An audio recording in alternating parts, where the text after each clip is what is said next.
Bonjour à tous, c'est Fergus, bienvenue sur mon canapé. Aujourd'hui, on va apprendre à débuter en musculation. Pour moi, il y a 3 choses très importantes. Se fixer un objectif, établir un programme et savoir pourquoi on se lance en musculation.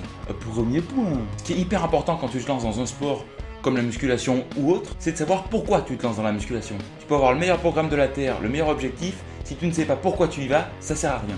Toutes les raisons peuvent fonctionner. Tu veux avoir des belles fesses si tu es une fille, avoir des super pecs si tu es un mec, des abdos, ou fréquenter la salle pour rencontrer des gens, avoir des amis, ou juste pour mater des filles. Ça peut aussi pour vaincre un complexe par exemple. C'était mon cas, toute ma vie on s'est moqué de moi parce que j'étais gros. Alors au départ ma solution c'était de développer une méga répartie. Alors, t'as encore mangé au kebab, gros porc? Comme ta mère avec supplément sauce blanche. Mais au bout d'un moment ça suffisait plus, j'avais envie de ressembler à quelque chose d'autre, de me donner à fond et de me lancer dans la musculation.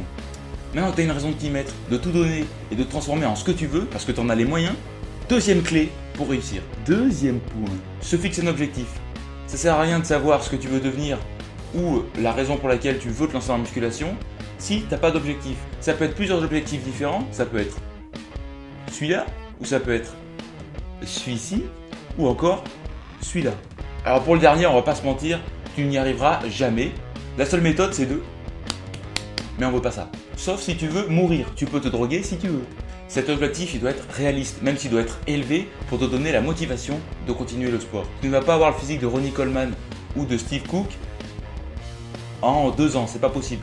Le problème en musculation c'est qu'il y a plein de gens qui s'y mettent en pensant devenir Schwarzenegger en 2-3 ans. Je sais pas si t'as remarqué, mais les gens qui se mettent à la boxe, ils peuvent penser devenir Tyson en 3 mois, mais au bout d'un moment, quand ils se sont pris 2 ou 3 pains dans la tronche, ils redescendent sur terre. Petit aparté, si ça t'intéresse, j'ai fait des vidéos sur les compléments alimentaires que tu peux aller voir sur ma page Facebook, l'art des choix, ou sur mon compte YouTube, McFergus. Chez les filles, l'objectif peut être tout à fait différent. Ça va de Michelle Lewin, ou par exemple, vous connaissez sans doute Lauren Drenfit. Alors ce ne sont pas des physiques exceptionnels, mais ce sont des physiques qui sont atteignables. Vous pouvez imaginer un jour être comme ça, sans vous doper. Pour les hommes par exemple, on pourrait penser à Zac Efron, mais pas à The Rock. Maintenant que tu sais pourquoi tu vas à la musculation et quel objectif tu veux atteindre, il faut savoir comment y arriver. Troisième point, établir un programme en musculation. Quand on débute, c'est pas facile. Quand on n'y connaît rien, on ne peut pas arriver le premier jour en musculation et faire le développé Arnold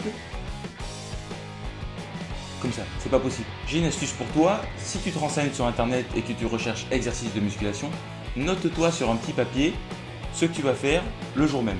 C'est pas possible que tu rentres dans ta salle en ne sachant pas pourquoi et comment tu vas faire ta séance du jour. Si tu fais les exercices juste que tu as envie, tu ne vas pas y arriver. Par exemple, de très nombreux pratiquants de musculation n'aiment pas faire les jambes. Malheureusement pour toi, si tu fais ça, tu vas ressembler à... On ne devient pas musclé par hasard, mon ami. Si tu veux commencer le sport tout doucement ou la musculation tout doucement, je te conseille de t'établir 1, 2, voire 3 séances par semaine pour commencer et de savoir exactement ce que tu vas faire dans ta salle. Sur les 2-3 jours que tu vas caler dans ta semaine, il est important de faire au moins une fois le groupe musculaire des jambes. Pourquoi ? Les jambes sont un des plus grands groupes musculaires du corps. Les entraîner va te faire d'une part brûler beaucoup de calories et d'autre part va te faire bien progresser sur le plan musculaire. Pour les filles, j'ai même pas besoin de le dire, avoir des jambes musclées, c'est un peu la base de la musculation, donc forcément il y aura une séance de jambes. Prenons un exemple. Pour une semaine de 3 séances, je te propose de faire une fois les jambes, une fois les pectoraux avec le dos, et le 3e jour, tu pourras faire les épaules avec les bras. Alors tu vas me dire, je suis débutant, j'y connais rien. Oui, c'est pas grave. Tu tapes sur le net, tout simplement exercice de musculation, et tu vas trouver. Faire du sport peut être le meilleur moyen pour toi de vaincre tes complexes. Bon, sauf celui d'avoir un gros nez. Alors je vois bien que ça décourage beaucoup d'entre vous de se mettre au sport, de changer son alimentation, mais vous en êtes capable. Moi j'ai été gros, je faisais 95 kg avant, en 6 mois j'ai perdu 10 kg et je me suis mis au sport. Si j'en suis capable, vous en êtes capable. Il faut savoir que moi j'ai commencé la musculation il y a 1 an et demi à peine. À l'époque je détestais choisir mes vêtements dans les magasins, les essayer, et la piscine c'était même pas la peine d'en parler. Si tu as vu ma précédente vidéo, tu sais que prendre des protéines à fond ça ne sert à rien, que prendre de la créatine à fond ça ne sert à rien, et qu'en adaptant simplement ton alimentation, tu vas pouvoir progresser comme moi je l'ai fait. Il y a une maxime que j'aime bien. Présent. Ta gueule. C'est une maxime de Pasteur. Le hasard ne favorise que les esprits qui sont préparés. Donc c'est pas en te rendant à la muscu, en remettant entre guillemets au hasard ton corps, que tu vas avoir des muscles, que tu vas progresser, que tu vas perdre du poids. Maintenant que tu sais pourquoi tu vas à la musculation, quel est ton objectif et comment tu vas l'atteindre, qu'est-ce qui t'empêche de devenir énorme? Rien du tout. Tu en es capable, tu peux tout donner, te transformer. Maintenant que tu as les 3 clés pour progresser, je vais faire une prochaine vidéo sur comment perdre du poids avant l'été. Si ça t'intéresse, tu peux t'abonner à ma page Facebook et me suivre.